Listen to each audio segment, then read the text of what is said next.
il est important à tout un chacun de pouvoir commencer à procéder à l'épargne. Et quand on parle d'épargne, c'est-à-dire que vous devez aussi avoir à l'idée l'utilisation de votre épargne.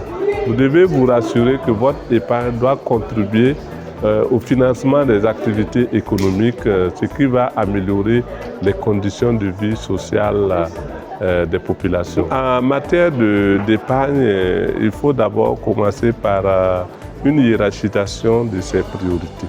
Voilà, cela va vous amener à définir, à savoir ce que c'est qu'un besoin et ce que c'est qu'un désir.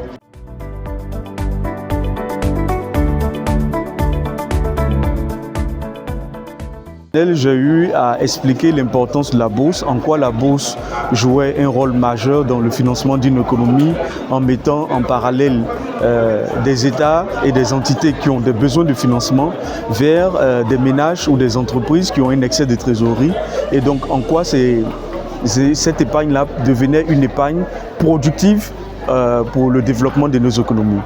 On a également au cours du panel montré les différents types de produits sur lesquels les investisseurs pouvaient avoir recours sur le marché financier.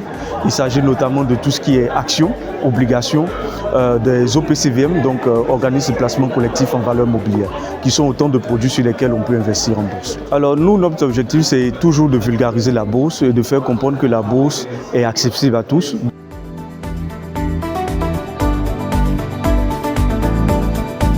En tant qu'entrepreneur, je me dis que mieux planifier son épargne, ça sera comme un moteur de l'investissement et aussi qui va nous permettre, qui me permettra de projeter ma prospérité financière.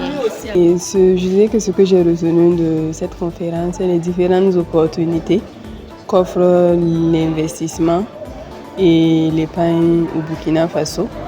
Quand on parle d'investissement, on parle beaucoup plus de la bourse et autres.